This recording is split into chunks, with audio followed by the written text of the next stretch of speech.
الحمد لله رب العالمين وأصلي وأسلم على أشرف المرسلين نبينا محمد وعلى آله وأصحابه أجمعين. اللهم افتح لنا فتوح العارفين ووفقنا توفيق الصالحين وانفعنا بالقرآن وبالذكر الحكيم. اللهم لا سهل إلا ما جعلته سهلا وأنت تجعل الحزن إذا شئت سهلا. رب يسر وأعن. رب اشرح لي صدري ويسر لي أمري واحلل عقدة من لساني يفقه قولي. Chers frères, chères sœurs, assalamu alaikum wa rahmatullahi wa barakatuh. Aujourd'hui, incha'Allah ta'ala, nous allons commencer le premier cours, un cours particulier, un cours qui a le mérite d'être écouté, médité. Car encore une fois, ce cours-là concerne un sujet de la plus haute importance. Ce sujet-là concerne certains conseils que le noble cheikh Ibn al-Qayyim al-Jawzi nous donne dans son livre Uddat al-Sabirin, la provision des endurants. Ce livre magnifique dans lequel le cheikh nous ramène la définition de la patience, ainsi que tout ce qui entoure ce sujet-là.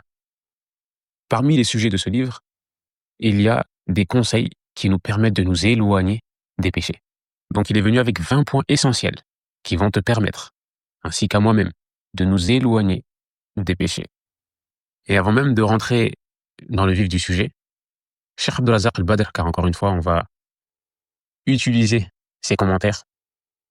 Il nous dit qu'Allah le préserve. فَلَمَّا كَانَتِ الذُّنُوبُ وَالْمَعَاصِي مَصْدَرَ شُؤْمٍ وَخِزْيٍ لِلْعَبْدِ كان الواجب على كل مسلم ناصح لنفسه أن يسعى بعد الاستعانة بالله تعالى طبعا في البحث عن الأمور والأسباب التي تدفعه إلى مجانبتها والبعد عنها، فإن هذا باب مهم جدا يحتاجه المسلم إلى استحضاره دائما، وهو البواعث للإخلاص من الذنوب ليسلم من العقاب وليفوز بجزيل الثواب. Il nous dit ici que le serviteur doit se rendre compte que le péché est un déshonneur, une turpitude pour le serviteur.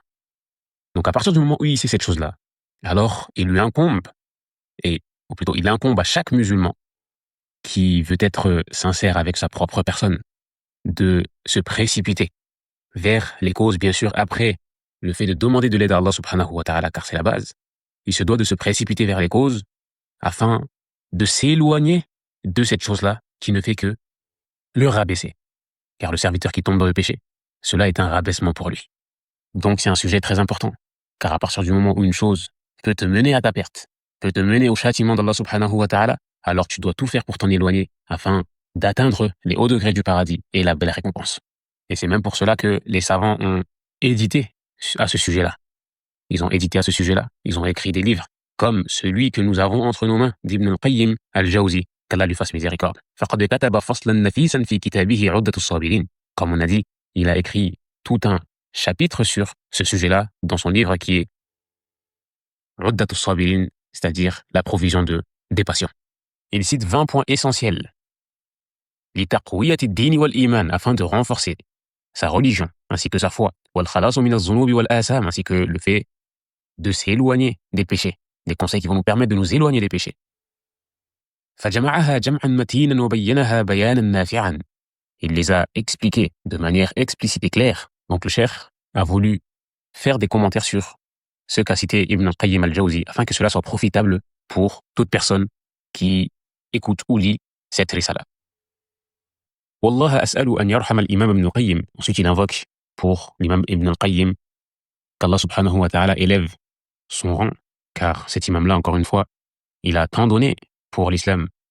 وَلَا نُزَكِّي عَلَى اللَّهِ أَحَدًا وَاللَّهُ حَسِيبُهُ. على كل حال, ce serait une erreur de ma part de rentrer dans ce livre-là sans parler de l'imam Ibn al-Qayyim, ne serait-ce qu'un petit résumé de ce noble cheikh.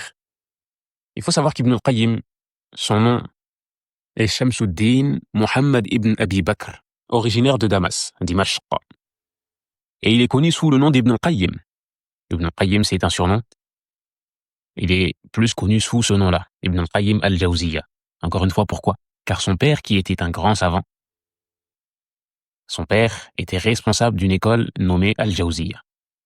Et cette école-là, encore une fois, existe toujours actuellement. Donc c'est référence à cela qu'il a été nommé Ibn al-Qayyim al-Jawziyya.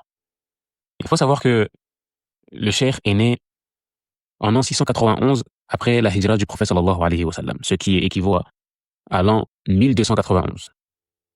Et il faut savoir qu'il a grandi dans une famille pieuse, une famille dans laquelle il y avait énormément de savants, comme son père qui était responsable de cette école-là.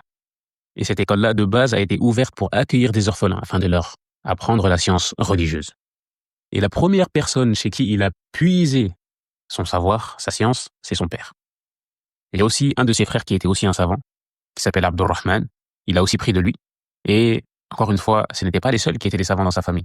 Il y avait un de ses neveux qui était aussi devenu un grand savant, ainsi que ses deux fils, Abdullah et Ibrahim, qui étaient devenus des savants après lui. Et le fait qu'il soit de Damas, cela a une influence sur lui, car encore une fois, Damas était la capitale de la science. Damas était un endroit où tous les savants revenaient, faisaient un passage vers là-bas afin de puiser et de prendre d'eux. Et c'est même pour cela que Ibn al-Qayyim, il n'a pas été connu de lui qu'il a fait beaucoup de voyages. Il a voyagé à certains endroits, mais pas énormément. Parmi les voyages qu'il a effectués, il en a fait plusieurs au Caire, c'est-à-dire en Égypte, où il a enseigné, où il a appris. Et il a aussi visité Al-Quds en Palestine. Là-bas aussi, il a enseigné. Et il a aussi étudié. Et en plus de cela, il a fait plusieurs fois le pèlerinage et il a aussi habité dans la banlieue de la Mecque, de Quraysh. Comme Ibn Rajab nous dit concernant Ibn al-Qayyim, il a accompli le pèlerinage de très nombreuses fois. Et il a même séjourné à la Mecque et ses habitants se souvenaient de sa dévotion pour le tawaf. Il a été rapporté qu'il faisait énormément le tawaf. Ala kulli hal, Ibn al-Qayyim était l'un des élèves de Ibn Taymiyyah. Il est resté avec lui durant près de 16 années, durant lesquelles il a pris de lui. Il a énormément appris auprès de Cheikh al-Islam Ibn Taymiyyah. Les savants disent que on a un Ibn al-Qayyim avant la rencontre avec Cheikh al-Islam Ibn Taymiyyah et on a un Ibn al-Qayyim après la rencontre. C'est deux personnes différentes. Car avant de rencontrer Cheikh al-Islam Ibn Taymiyyah, il avait certaines erreurs qui concernaient les noms et les attributs d'Allah subhanahu wa ta'ala. Et lorsqu'il a rencontré Cheikh al-Islam Ibn Taymiyyah, Cheikh al-Islam Ibn Taymiyyah lui a corrigé ces erreurs-là et lui a appris la voie des salafs par rapport aux noms et les attributs d'Allah subhanahu wa ta'ala. Quant à ses élèves, ils sont nombreux. Et encore une fois, chaque élève d'Ibn al-Qayyim est une montagne à lui seul. Des noms que tout le monde connaît, tout le monde a déjà entendu ne serait-ce qu'une fois.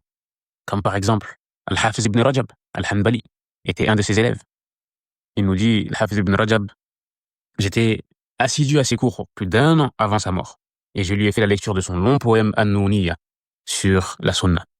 Un livre qui est connu, des vers de poésie qui sont connus d'Ibn al-Qayyim al-Jawzi. Et nous dit, il continue Ibn Rajab en disant qu'il a lu auprès de lui plusieurs ouvrages encore. Ensuite, parmi ses élèves aussi, on a Al-Hafiz ibn Kathir. Ibn Kathir, la montagne Ibn Kathir, celui dont il n'y a quasi aucune maison sans qu'il n'y ait son tafsir, son explication du Coran. Et Ibn Kathir nous dit, concernant Ibn al-Qayyim, il nous dit, j'étais un de ses compagnons les plus proches et un de ceux qu'il aimait le plus. Ensuite, après Ibn Kathir, on a l'imam al-Zahabi. L'imam al-Zahabi, celui, l'auteur du livre Al-Kaba'ir, l'auteur du livre Les Grands Péchés, un livre très connu aussi. Et ensuite, encore parmi eux, on a Ibn Abd al-Hadi. Ibn Abd al-Hadi, un très grand savant. Et aussi, on a encore Al-Fayyuz Abadi. Donc, il y en a d'autres, bien sûr, mais ceux-là sont les plus connus. Mais il y en a énormément. Ala kulli hal. On avait dit qu'il était proche de Ibn Taymiyyah. Il a même été emprisonné avec lui. Ou plutôt lorsque Ibn Taymiyyah a été emprisonné pour la dernière fois et qu'il est décédé dans la prison, Ibn Qayyim était avec lui et il est sorti que après cela. Ibn Qayyim a fréquenté Ibn Taymiyyah en 712 après son retour de l'Égypte et il ne s'est séparé de lui que lorsqu'il était mort, lorsqu'il est décédé. Sinon, il ne l'a plus jamais quitté. Lorsqu'il a fait la rencontre du Cheikh al-Islam Ibn Taymiyyah, il ne l'a plus jamais quitté. Sa séparation avec lui était lorsqu'il est décédé, en 728. En 728 après la hijra du prophète sallallahu alayhi wa sallam. Et lui-même est décédé durant l'an 751 après la hijra du prophète sallallahu alayhi wa sallam.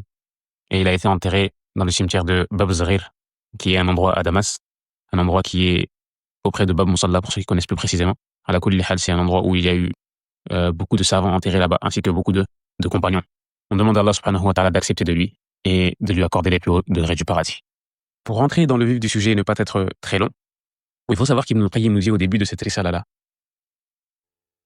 Faslun, وأما تقوية باعث الدين فإنه يكون بأمور أحدها. Il nous dit quant à celui qui veut renforcer son din, sa religion, alors il faut savoir que cela s'obtient par plusieurs moyens. Premièrement, إجلال الله تعالى. أن يعصى ويرى ويسمع ومن قام بقلبه مشهد إجلاله لم يطاوعه قلبه لذلك البتة. Il nous dit le fait d'immensifier Allah subhanahu wa ta'ala tout en sachant qu'il te voit et qu'il t'entend. Et celui qui médite sur cela, ou plutôt celui dont son cœur est habité par sa majesté, alors il faut savoir que son cœur ne s'éloignera jamais d'Allah subhanahu wa ta'ala. Cheikh Abdul Razzaq al-Badr nous dit concernant ce point-là, qui est le premier, ce qui nous permet de nous éloigner des péchés, c'est le fait de ressentir dans son cœur cette chose-là qui va nous permettre d'immensifier Allah. Et Allah subhanahu wa ta'ala nous dit à ce sujet-là, وَمَا قَدَرُ اللَّهَ حَقَّ قَدْرِهِ. Et ils n'ont pas estimé Allah à sa juste valeur. وَالْأَرْضُ جَمِيعًا قَبْضَتُهُ يَوْمَ الْقِيَامَةِ. Et il fera de la terre une poignée le jour du jugement. وَالسَّمَاوَاتُ مَطْوِيَّاتٌ بِيَمِينِهِ. Et les cieux seront pliés dans sa main. Subhanahu wa ta'ala amma yushrikun. Subhanah, c'est-à-dire gloire à lui. Wa ta'ala amma yushrikun, c'est-à-dire il est élevé de tout ce qu'on peut lui associer. Ici on voit l'immensité d'Allah subhanahu wa ta'ala. Lorsqu'on se met à imaginer, on se dit, il fera de la terre une poignée. Allahu Akbar. Une chose qu'on ne peut même pas imaginer tellement c'est. Lorsqu'on regarde les cieux, la terre, c'est immense. Et le jour du jugement, Allah subhanahu wa ta'ala en fera qu'une poignée de cette terre immense. Et il pliera les cieux dans sa main. Lorsqu'on voit cela, on se dit Allah subhanahu wa ta'ala est vraiment celui qui mérite d'être adoré sans associé. Et il nous dit Allah subhanahu wa ta'ala dans un autre verset, Ma lakum la tarjuna lillahi waqara wa qad khalaqakum atwara. Qu'avez-vous à ne pas vénérer Allah subhanahu wa ta'ala comme il se doit, alors qu'il vous a créé étape par étape. Et Ibn Abbas nous dit concernant ce verset-là, Ma lakum la tu'azzimuna Allah haqqa ta'zimihi. Qu'avez-vous à ne pas immensifier Allah subhanahu wa ta'ala comme il le mérite. Et l'imam Al-Qurtubi nous dit concernant la fin du verset, lorsqu'il dit il nous a créé étape par étape, il nous dit, c'est-à-dire il nous a créé étape par étape jusqu'à parfaire notre création. فَمَنْ فَعْلَ هَذَا وَقَدِرَ عَلَيْهِ فَهُوَ أَحَقُّ أَنْ تُعَزِّمُوهُ. Celui qui a fait cela, celui qui était capable de faire cela, alors c'est lui qui mérite d'être immensifié. Et on a l'exemple d'un compagnon. Il nous dit ici, Cheikh Abdul Razzaq al-Badr, on a l'exemple d'un compagnon sur l'immensification d'Allah subhanahu wa ta'ala. Ce compagnon qui n'est autre que Jubayr ibn Mut'im, lorsqu'il a entendu un verset. Il nous dit, j'ai entendu le prophète sallallahu alayhi wa sallam lire lors du Maghrib bit-Tour, la sourate at-Tour. Et il nous dit, lorsqu'il est arrivé au verset Am khuliqu min ghayri shay'in am humul khaliqun am khalaqu as-samawati wal arda bal la yuqinun am 'indahum khaza'inu rabbika am humul musaytirun. Il a dit Kad qalbi an yatir. Ici, Jubayr ibn Mut'im a entendu le prophète sallallahu alayhi wa sallam lire au Maghrib ces versets-là. Allah subhanahu wa ta'ala dit selon les sources approximatives. Ont-ils été créés à partir de rien ou ce sont eux qui créent, ce sont eux les créateurs?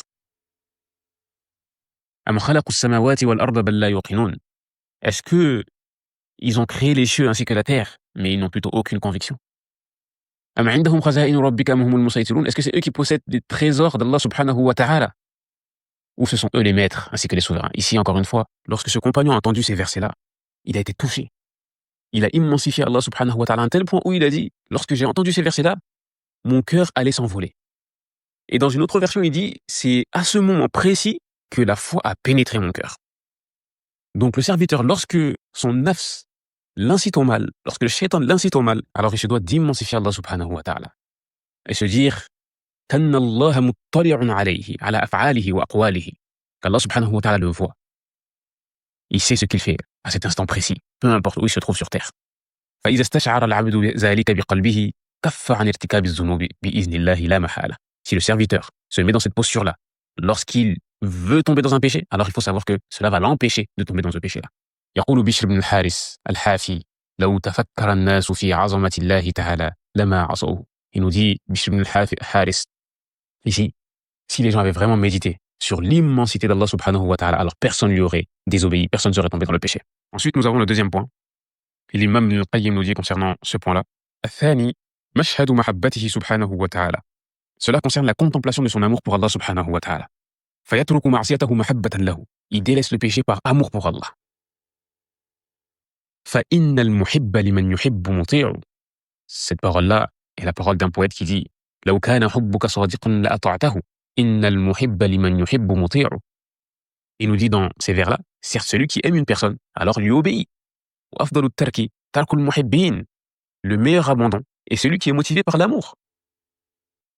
كما أن أفضل الطاعة طاعة المحبين. Comme la meilleure obéissance est l'obéissance qui est motivée par l'amour. Ensuite, il nous dit فبين ترك المحب وطاعته وترك من يخاف العذاب وطاعته بون بعيد. Il nous dit celui qui abandonne par amour et celui qui abandonne par crainte du châtiment. Alors, entre ces deux-là, il y a un fossé bien évident. Et dans cela, on a juste à voir lorsque le serviteur est, par exemple, sous le charme d'une femme, à quel point il peut tout mettre en œuvre pour satisfaire cette femme-là. Et vice-versa, la femme aussi peut tomber amoureuse d'un homme et tout faire pour le satisfaire, alors que c'est une créature, alors qu'il est faible, un être faible, insignifiant. Alors que dire de l'amour qu'on porte et qu'on doit porter pour le Seigneur et le Créateur de l'univers. Walillahi al-masalul a'la. Alors concernant ce deuxième point, qu'est-ce qu'il nous dit Cheikh Abdel Razak al-Badr? Il nous dit, et cela, comme Allah subhanahu wa ta'ala nous dit dans un verset, وَالَّذِينَ آمَنُوا أَشَدُّ حُبًّا لِلَّهِ. Et quant à ceux qui ont cru, alors ce sont eux qui ont un amour encore plus ardent pour Allah. فإذا أشغل العبد قلبه بحب الله صرفه هذا الانشغال عن الوقوع فيما يغضبه. Alors si le serviteur préoccupe son cœur sur l'amour d'Allah subhanahu wa ta'ala, alors il faut savoir que cela va l'éloigner des péchés. لأن المعاصي والذنوب تفوت على العبد حظه ونصيبه من محبة الله له بحسب ما وقع فيه من الذنوب. Car il faut savoir que les péchés, plus tu vas en faire, plus tu vas baisser en amour vis-à-vis d'Allah subhanahu wa ta'ala. لأن المحبة الصادقة لله عز وجل مستلزمة للامتثال أوامره أو لامتثال أوامره. Alors celui qui aime pour de vrai, il faut savoir que cela va le mener à obéir à ses ordres, à s'éloigner de ses interdits. كما قال تعالى قل إن كنتم تحبون الله فاتبعوني يحببكم الله ويغفر لكم ذنوبكم. Ici Allah subhanahu wa ta'ala nous dit, et dit, c'est-à-dire il fait référence au prophète Mohammed sallallahu alayhi wa sallam, si vous aimez vraiment Allah subhanahu wa ta'ala, alors suivez-moi. Allah vous aimera alors et vous pardonnera vos péchés. Allah est certes pardonnerait, miséricordieux. ولذلك قيل, et c'est pour ça qu'il a été dit, il fait référence ici au vers de poésie que Ibn Qayyim a cité dans ce point-là. Il nous dit تعصي الإله وأنت تزهر حبه. Et dans une autre version وأنت تزعم حبه. هذا محال في القياس بديع لو كان حبك صادقا لأطعته إن المحب لمن يحب مطيع. Il nous dit tu désobéis au Seigneur alors que tu prétends l'aimer. Cela est impossible en soi. Si vraiment ton amour avait été sincère, alors tu lui aurais obéi. Car certes, celui qui aime une personne lui obéit. Et ces vers de poésie-là sont ceux de Ash-Shafiri, qu'Allah lui fasse miséricorde et accepte de lui. Ensuite, l'imam Ibn Qayyim nous rentre dans le troisième point, en nous disant qu'Allah lui fasse miséricorde. As-salisu, mashhadu ni'ma wal-ihsan, فإن الكريم لا يعامل بالإساءة من أحسن إليه وإنما يفعل هذا لأمر الناس. Il nous dit dans ce troisième point que celui qui contemple les bienfaits d'Allah subhanahu wa ta'ala sur sa propre personne, alors il faut savoir que cela va faire partie des causes pour s'éloigner des péchés. Pourquoi? Car le généreux, encore une fois, est le doué de raison. Lorsqu'il va recevoir une bonne chose de la part de quelqu'un, alors il ne va pas mal agir à l'encontre de cela. Car encore une fois, cela est une chose, encore une fois, pour le doué d'intelligence. Ashab al-lubb salim. Mais plutôt, il nous dit وَإِنَّمَا يَفْعَلُ هَذَا لِأَمُ النَّاسِ. Certes, fait cela les insouciants. Et c'est pour ça qu'il nous dit juste après فَلْيَمْنَعُهُ مَشْهَدُ إِحْسَانِ اللَّهِ وَنِعْمَتِهِ عَلَى مَعْصِيَتِهِ حَيَاءً مِنْهُ. Le fait qu'Allah subhanahu wa ta'ala te comble de ses bienfaits, cela doit t'empêcher de tomber dans le péché. Avant de tomber dans le péché, tu te dois te dire Allah subhanahu wa ta'ala m'a comblé de ses bienfaits. Il m'a donné la vue. Il m'a donné les sens. Il m'a donné une famille. Il m'a donné des enfants. Il m'a comblé de l'un de ses plus grands bienfaits qui est le fait que j'ai embrassé l'islam, que je sois musulman, que je l'adore. Alors comment, en retour de tous ces bienfaits-là dont il m'a comblé, je vais le désobéir? Cela doit amener une honte auprès du serviteur et cela doit l'empêcher de tomber dans le péché. Et il nous dit Ibn Qayyim, tu dois avoir honte que Allah subhanahu wa ta'ala fasse descendre ses bienfaits sur toi et que toi, en retour, tu fasses monter vers lui des péchés. فَمَلَكٌ يَنْزِلُ بِهَذَا وَمَلَكٌ يَعْرُجُ بِهَذَا. Un ange descend avec ça et toi, tu es la cause qu'un ange remonte avec quelque chose de mauvais. Alors quel mauvais échange. Quel mauvais échange. Ensuite, Cheikh Abdel Razak al-Badr nous résume, nous explique, commente ce point-là en nous disant que le serviteur se doit de contempler les bienfaits qu'Allah subhanahu wa ta'ala a descendus sur lui. Comme Allah subhanahu wa ta'ala me dit, وَإِن تَعُدُّوا نِعْمَةَ اللَّهِ لَا تُحْصُوهَا. Et si vous essayez de dénombrer les bienfaits qu'Allah subhanahu wa ta'ala a descendus sur vous, alors certes, vous n'allez pas être capable. فَيَحْذَرُ أَن يُقَابِلَ هَذَا الْإِحْسَانِ بِالْإِسَاءَةِ. Alors, il se doit de faire attention à ne pas rendre cela par une mauvaise chose. فَاللَّهُ يُسْبِغُ عَلَيْهِ النِّعَمَ. Allah subhanahu wa ta'ala le comble de ses bienfaits. وَهُوَ يُقَابِلُهَا بِالْإِسَاءَةِ وَالْمَعْصِيَةِ. Et lui rend cela avec des péchés et des mauvaises choses. قد ذكر الإمام عبد المغني المقدسي رحمه الله في كتابه التوابين قصة عن إبراهيم ابن أدهم أنه جاءه رجل فقال له يا أبا إسحاق إني مسرف على نفسي فأعرض علي ما يكون لها زاجرا ومستنقذا لقلبي. Ici, il nous rapporte une histoire qui a été rapportée par l'imam Ibn Abd al-Mughni al-Maqdisi dans son livre At-Tawwabin, et il nous dit que Ibrahim ibn Adham, il y a une personne qui est venue le voir en lui disant Ya Aba Ishaq qui est sa kunya, inni musrifun ala nafsi, certes, je cause du tort à ma propre personne. Fa'arid alayya ma yakunu laha zajiran wa mustanqizan li qalbi. Alors, conseille-moi une chose qui va me permettre de m'éloigner de ces choses-là, qui causent du tort à ma propre personne. Ensuite, il lui dit إن قبلت 5 خصال وقدرت عليها لم تضرك معصية ولم توبقك لذة. Il nous dit, ou plutôt il lui dit, en le conseillant, si tu acceptes ces 5 choses-là que je vais te donner, alors il n'y a aucun péché qui pourra t'atteindre. Alors là, le questionnaire, il se dit, jackpot, c'est une bonne chose, donne-les-moi. هات يا أبا إسحاق. Et ensuite il lui dit, أما الأولى, quant à la première, فإذا أردت أن تعصي الله عز وجل فلا تأكل رزقه. C'est puissant ce qu'il nous dit ici. C'est quelque chose de très fort. Il nous dit, si tu veux désobéir à Allah, alors dis-toi que tu ne dois pas manger sa subsistance. فقال الرجل. Et ensuite l'homme il répond ici, فمن أين آكل وكل ما في الأرض من رزقه. D'où vais-je manger alors que tout ce qui est sur terre est sa subsistance? Ensuite il lui répond en disant, يا هذا أفيحسن أن تأكل رزقه وتعصيه. Il nous dit, oh toi, est-ce que tu penses qu'il est convenable de manger de sa subsistance alors qu'en contrepartie tu lui désobéis? C'est pas convenable, c'est quelque chose d'insensé. Et l'homme lui répond là. Il lui dit non. Donc donne-moi le deuxième. Et ensuite Ibrahim il lui dit si tu veux lui désobéir, dis-toi que tu dois habiter à aucun endroit qu'il possède. Et ici encore une fois l'homme étonné dit dit ça c'est encore plus impossible que le premier que tu m'as cité.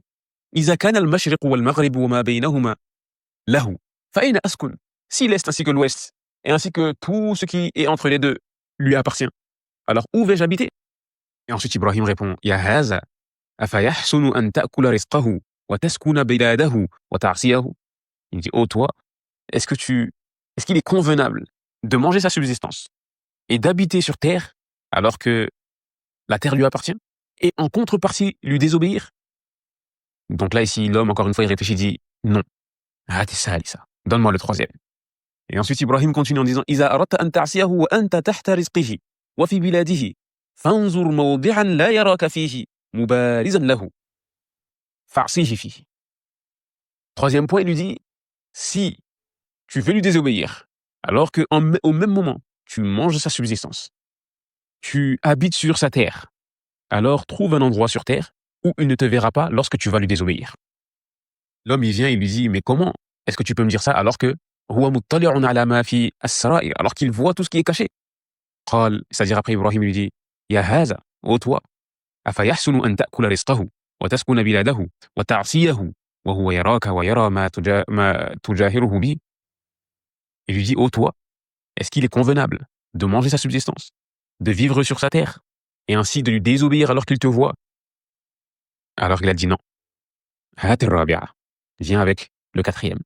Ici après Ibrahim lui dit encore une fois, إذا جاءك الملك أو ملك الموت ليقبض روحك فقل له أخرني حتى أتوب توبة نصوحا وأعمل لله عملا صالحا. Il lui dit, lorsque l'ange de la mort va te venir, alors parle-lui. Dis-lui, attends un instant, afin que je me repente d'un repentir sincère et que je fasse des bonnes œuvres. Et ici l'homme il dit, لا يقبل مني أصلا, لا يقبل مني. Cela ne va pas être accepté. Et il lui dit, Ibrahim, Ya haza. Il lui dit, Ya haza, ô toi, فأنت إذا لم تقدر أن تدفع عنك الموت لتتوب وتعلم عفوا إذا جاء لم يكن له تأخير فكيف ترجو وجه الخلاص. Ici, il lui dit, ô toi, si tu sais que tu ne peux même pas repousser de toi la mort afin que tu te repentes ne serait-ce qu'un peu, un instant, afwan, et que tu sais que s'il te vient, il n'y a aucune chose qui peut te retarder, qui peut retarder la mort sur toi, alors, فكيف ترجو وجه الخلاص. Alors, comment est-ce que tu peux t'éloigner de ces péchés-là, de ces choses-là? Et ici, encore une fois, l'homme dit, ramène le cinquième, هات الخامسة. Alors Ibrahim lui dit, إذا جاءتك الزبانية يوم القيامة ليأخذوك إلى النار فلا تذهب معهم. Il a dit, lorsque les anges الزبانية, c'est des anges durs et rudes, comme c'est venu dans Surat Iqra. فليدع ناديه سندع الزبانية. Qu'il appelle ses partisans, alors nous aussi nous allons appeler les Zabaniya, qui sont des anges durs et forts. Donc ici, il lui dit, Ibrahim, lorsque Az-Zabaniya, ces anges-là vont venir pour te saisir et te ramener en enfer, alors ne les suis pas. Dis, tu veux pas venir, dis, tu veux pas aller avec eux. Ne pars pas avec eux. Alors, l'homme dit, La yad'unani wa la yaqbaluna minni. C'est-à-dire, ils vont pas accepter cela de moi. Ensuite, Ibrahim lui dit, Fakayfa tarju an-najata izan. Alors, comment tu peux espérer la réussite alors? Et il lui dit, Ya Ibrahim, hasbi, hasbi. Ana astaghfirullah wa atubu ilayh. Et là, il l'arrête en disant, Oh Ibrahim, cela m'a suffi, cela m'a suffi. Je me repens à Allah subhanahu wa ta'ala. Je lui demande pardon et je me repens à Allah subhanahu wa ta'ala. Cette histoire-là, encore une fois, on se doit de tirer des leçons de cette histoire. Avant de tomber dans un péché, on se doit de se remémorer cette histoire-là afin de ne pas tomber dedans. Qu'Allah subhanahu wa ta'ala accepte de nous et qu'Allah subhanahu wa ta'ala nous facilite à l'adorer de la meilleure des manières. Ensuite, l'imam Ibn al-Qayyim nous vient avec le quatrième point en disant مشهد الغضب والانتقام فإن الرب تعالى إذا تمادى العبد في معصيته غضب وإذا غضب لم يقم لغضبه شيء فضلا عن هذا العبد الضعيف. Ce point-là, il est immense et il fait peur. Et toute personne qui ne craint pas ce point-là, alors il faut savoir qu'il a un problème dans sa foi. Il nous dit Ibn al-Qayyim, le fait de se remémorer, le fait de savoir qu'Allah subhanahu wa ta'ala peut se mettre en colère et peut se venger. Et que lorsqu'Allah subhanahu wa ta'ala, ou lorsque le Seigneur, exalté soit-il, un de ses serviteurs lui désobéit, commet des péchés, alors il s'énerve, il se met en colère. Et lorsqu'il se met en colère, il n'y a rien qui peut l'arrêter. Lorsqu'on dit il n'y a rien qui peut l'arrêter, c'est-à-dire si ce n'est lui-même. Car on a d'autres textes qui viennent qui disent certes la sadaqa éteint la colère du Seigneur. Donc il y a des choses, il y a des causes qu'on peut entreprendre afin d'éteindre la colère d'Allah subhanahu wa ta'ala. Ala kulli hal, lorsque le serviteur commet un péché, Allah subhanahu wa ta'ala se met en colère. Et lorsqu'il se met en colère, alors personne ne peut l'arrêter. Fadlan an hadha al-'abd ad-da'if. Alors s'il n'y a rien qui peut l'arrêter, comment ce serviteur-là misérable, faible, peut faire quelque chose? Donc ça c'est le quatrième point. Cheikh Abdel-Razak al-Badr nous dit concernant ce point-là, فالله عز وجل يسخط ويغضب ممن عصاه. Allah subhanahu wa ta'ala se met en colère contre celui qui lui désobéit. كما قال تعالى, comme il nous dit, فلما آسفونا انتقمنا منهم. Et lorsqu'ils nous ont désobéi, alors nous nous sommes vengés d'eux. فإذا حدثت النفس صاحبها بالمعصية فليذكر غضب الله. Lorsque ton nafs t'incite au mal, lorsque Shaitan t'incite au mal, alors rappelle-toi de la colère d'Allah subhanahu wa ta'ala et le fait qu'il peut se venger de toi. Et que s'il se venge de toi, qu'il se met en colère de toi, alors il n'y a personne qui pourra empêcher cela. Wallahu ta'ala yaqul, et Allah subhanahu wa ta'ala dit وَمَنْ يَحْلِلْ عَلَيْهِ غَضَبِي فَقَدْ هَوَى. Et ici, il fait référence à un verset dans Surat Taha qui concerne les enfants d'Israël en disant mangez des bonnes choses que nous vous avons attribuées et ne vous montrez pas ingrats, sinon ma colère s'abattra sur vous. Et ici, il nous ramène à Shahid. Et celui dont ma colère s'abat sur lui va sûrement vers l'abîme, c'est-à-dire va vers la perdition. Alors le serviteur se doit de réfléchir et d'être doué d'intelligence et ne pas tomber dans une chose qui va mettre en colère son Seigneur. Une chose qui va faire qu'Allah subhanahu wa ta'ala sera en colère contre lui. Et on demande à Allah subhanahu wa ta'ala de nous faciliter. Ensuite, nous avons le cinquième point. Le cinquième point concerne Mashhadul Fawat. Mashhadu al-Fawat. C'est-à-dire, en tombant dans les péchés, il faut savoir qu'il y a un bien qui va nous échapper. Et ainsi qu'un mérite aussi qui va nous échapper. Et Ibn Qayyim nous dit concernant ce cinquième point, il consiste à voir que lorsqu'on commet un péché, on perd certaines choses ici-bas et dans l'au-delà. Et tout ce qui en découle, aussi bien que sur le plan religieux ou rationnel, alors il suffit de considérer la perte de la foi. C'est-à-dire la perte de la foi suffit comme perte. Et ça, c'est une chose, encore une fois, qui est en fonction de l'ampleur du péché. Plus le péché sera grand, plus tu vas perdre une chose en contrepartie, que ce soit un mérite ou autre. Et ensuite, il nous dit comment une personne douée d'intelligence, douée de raison, peut préférer un plaisir éphémère et une jouissance temporaire à une chose qui est durable.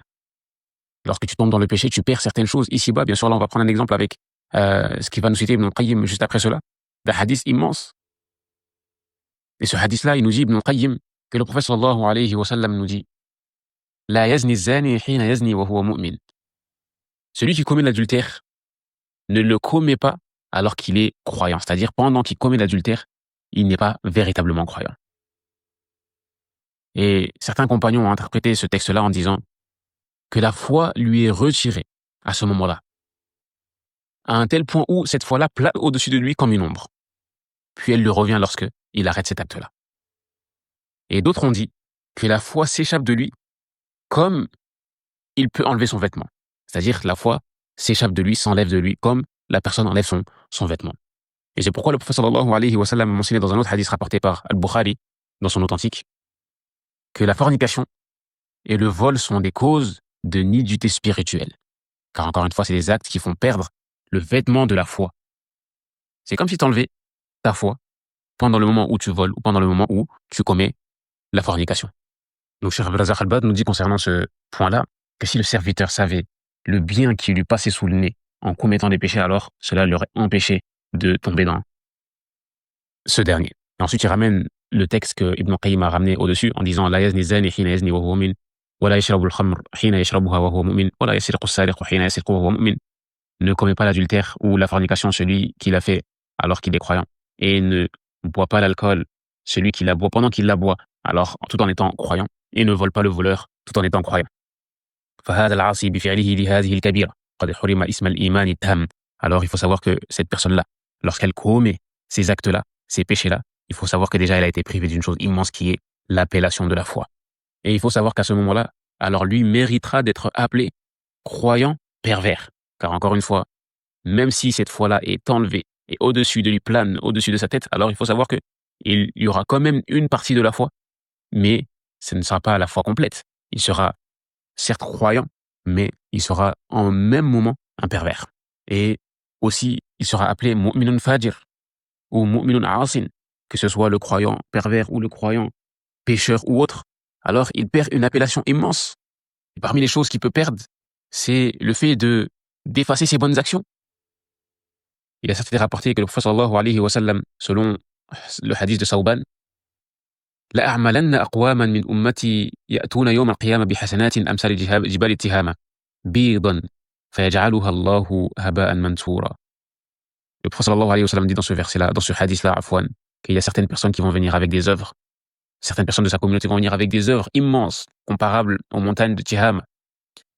Et Allah subhanahu wa ta'ala va les rendre poussière, éparpillées. Et Sauban va venir et va dire, oh messager d'Allah, sifhum lana, décris-les-nous, jilhum lana, Allah nakuna minhum wa nahnu na'lam, décris-les-nous au messager d'Allah afin de ne pas faire partie de ces gens-là, sans même se rendre compte.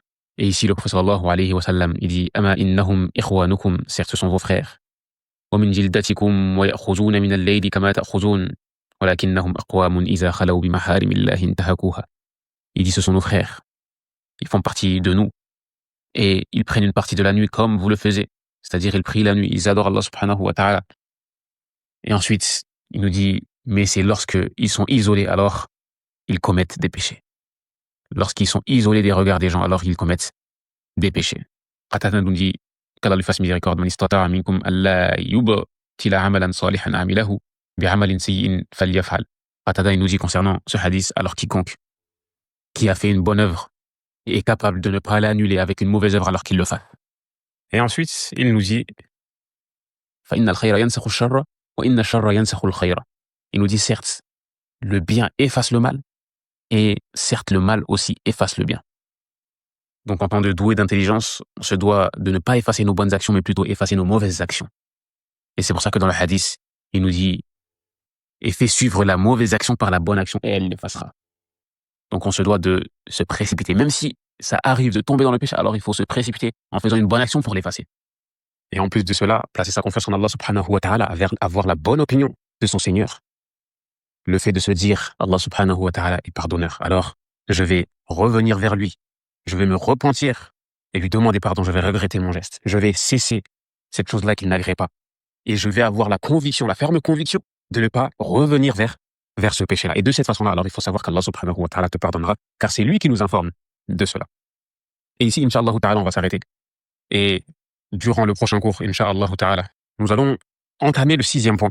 Et nous demandons à Allah subhanahu wa ta'ala de nous compter parmi les tawwabin, parmi les repentants. Et nous demandons à Allah subhanahu wa ta'ala de nous accorder la sincérité fil qawli wal amal, dans la parole ainsi que dans les actes, et de nous raffermir sur la sunna authentique.